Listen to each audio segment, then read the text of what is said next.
So hello YouTube. Sorry for the delay in making videos, but I've been going a bit of a deep dive into C++ because eventually you get to a point where Blueprints just can't cut it anymore, and eventually you're going to have to start doing your own C++.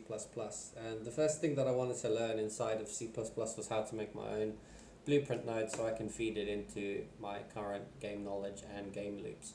So the first function that I've done after watching a couple of videos and stuff is I really wanted to understand how the difference between outputs and inputs work. So that's outputs, that's inputs on the blueprint functions that you make for yourself. So if you want to start making your own blueprint functions, you have to go into your C++ classes and make yourself a main blueprint function library. And you can do that by just going all classes after pressing new blueprint class, new C++ class, and go new blueprint library. And this one over here, we make one of these, which is basically that for me.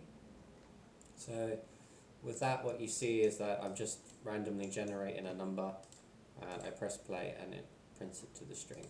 So what we're going to do is we're going to close down Unreal and we're going to make another one with floats and explain how everything works on the way.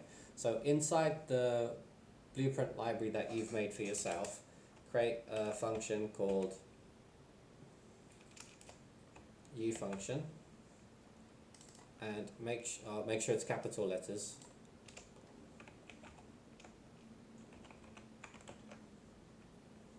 And make it Blueprint-Callable. And I like to give it a category.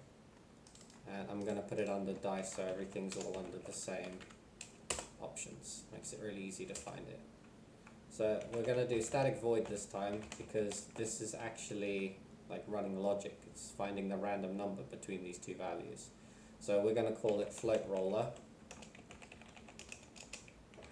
There's probably better names that you can call it, but this is the name that it will appear inside the blueprints.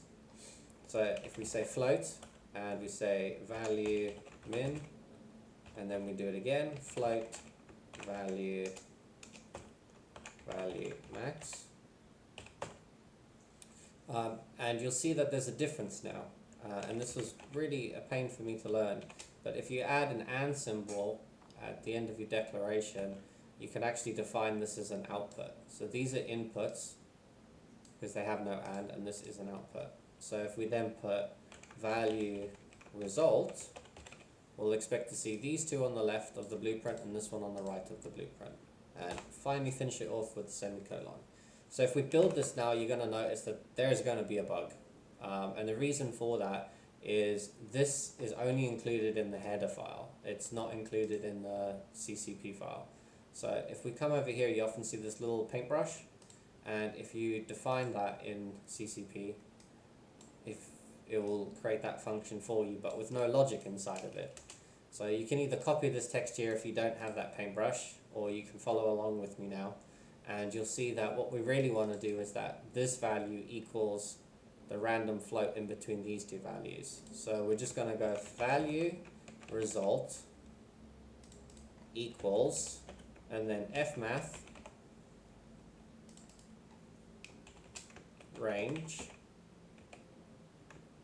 random range, and we've already defined what our range is going to be because we're going to have these values. So we can type them in or copy and paste. Value min, comma, value max, with a semicolon at the end. So now if we build it, it shouldn't have an error. And because I close down my Unreal every time I'm doing code, we press play and it will load up Unreal.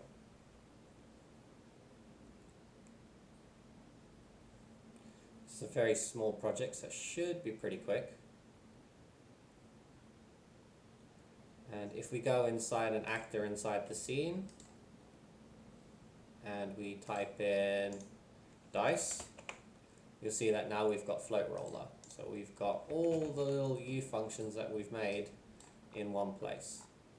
So if, for example, we want to just test it, like we did with the other one, we can just go append, say float value,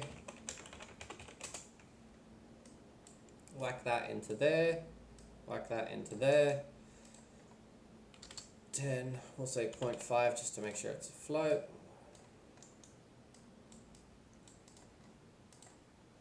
Okay, so now if we press play, you see 2.664 is our float value. And the reason we're getting 2 is because the character class has a print string for the dice roller rather than the float roller. So if we unconnect that, you see that we're just getting random float values now of 3.32 and 3.20188, and you'll see that's definitely randomly generating now. So hopefully that was helpful, and the breakdown of what everything is makes sense to you, and hopefully you can give us a subscribe and a follow on Twitch and YouTube if you want to see my progress.